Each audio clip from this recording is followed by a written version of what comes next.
Woodes Rogers' story begins around 1678 in England. His father, John Rogers, was knighted by the crown, and he served as a member of Parliament. He served as a seaman apprentice for 7 years at the ports of Bristol, England. In 1705, Woodes married Sarah Whetstone, daughter of Admiral Whetstone.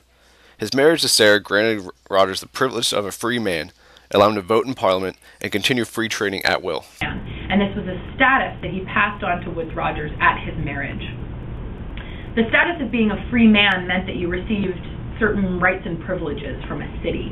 So, for example, as a free man of Bristol, Woodes Rogers would have been able to vote for Parliament. And most critically of all, he would have been able to trade and practice business in that city without having to pay fees.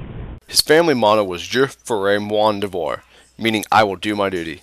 This is how Rogers lived his life, and when leading his numerous expeditions, his goal was to serve only the interests of the owner, rather than his own personal gains.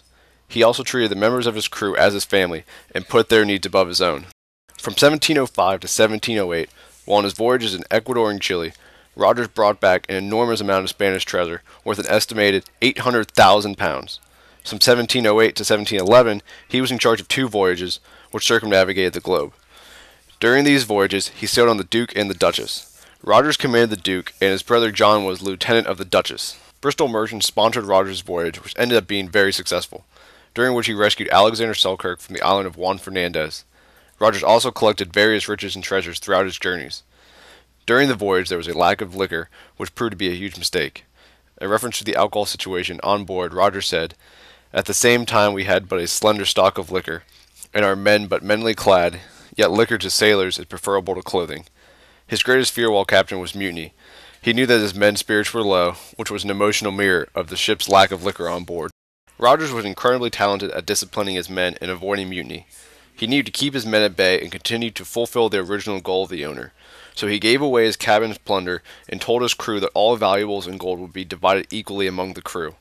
Rogers put forth daily church services on both the Duke and the Duchess because of the disorder and mischief that had recently broke out. Rogers returned to England toward the end of 1711. He was regarded as a hero, but unfortunately he was not financially compensated for his efforts. Rogers was shot in the face by a musket ball and wrote, "On the discovery of a large musket shot, which the doctor now cut out of his mouth, it having been there for 6 months, so that the upper and lower jaw being broken and almost closed." Not only had his body suffered permanent damage, but he was financially broke after paying his family's bills for the 3 years he was at sea. He did, however, write down the accounts of his voyage in a book he titled A Cruising Voyage Round the World.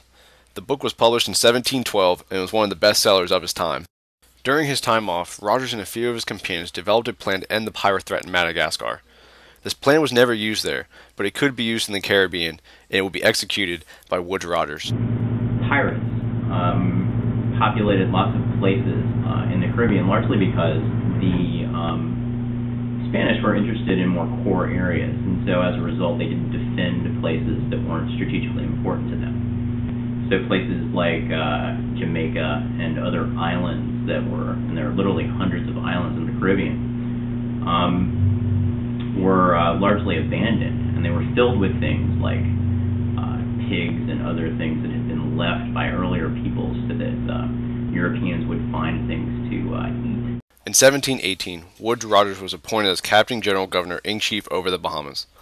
Rogers was appointed to this position for his plan solving the pirate crisis in the West Indies. Rogers' plan was simple yet genius: divide and conquer.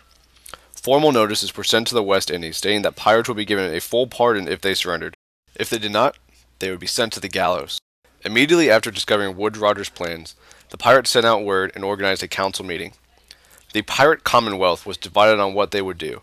Pirate Captain Henry Jennings and his crew of 150 took the pardon. Other captains and crews also surrendered, ranging from Charlestown, Barbados, and Jamaica. Some decided they would wait for Woodes Rogers to arrive before they chose what path to take. The rest felt it was best to continue on with their piratical careers. Rogers arrived in the summer of 1718, in which half the pirates left upon his arrival. He sailed in 2 tall ships, the Delicia and Rose, and 2 sloops, the Shark and Buck. When he arrived, there were roughly 1,000 pirates left on New Providence, and most of them were prepared to surrender and take the pardon once Rogers stepped on shore. Only one pirate appeared to be a threat to the new governor. That pirate was Charles Vane. Vane had been against the idea of surrendering from the beginning. He even went as far as acting violently.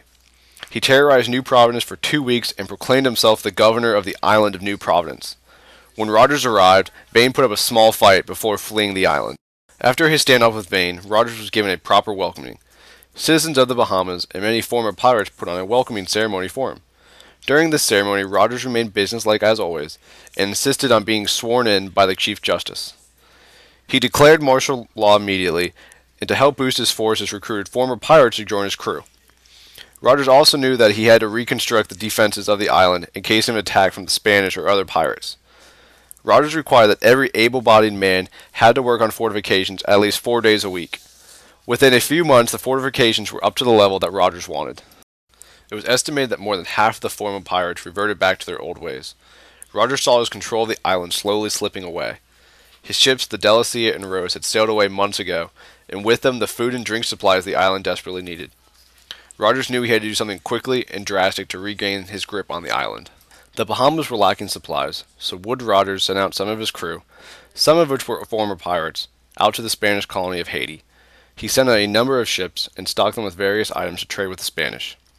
6 weeks had gone by, and there was no word from the small fleet, and they had not returned.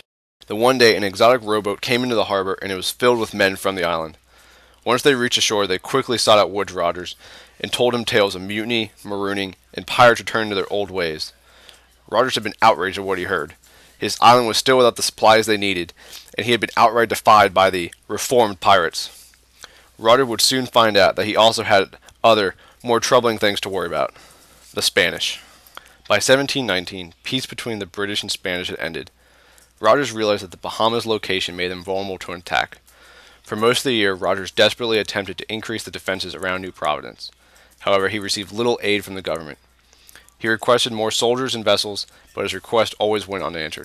However, by 1720, Rogers reported that the fort was in good condition and had 50 guns mounted around it. Rogers was fortunate that the Spanish did not attack the Bahamas in 1719. The Spanish knew how vulnerable the Bahamas were, yet they did not attack. However, in February of 1720, Captain General of Cuba, Gregorio Guazo, sent forces to gain control of the Bahamas for Spain. He was unaware of the fact that war between Britain and Spain had ended. The frigate S. Joseph, 3 smaller warships, 8 sloops, and roughly 1,300 troops were sent to take the island from Wood Rogers.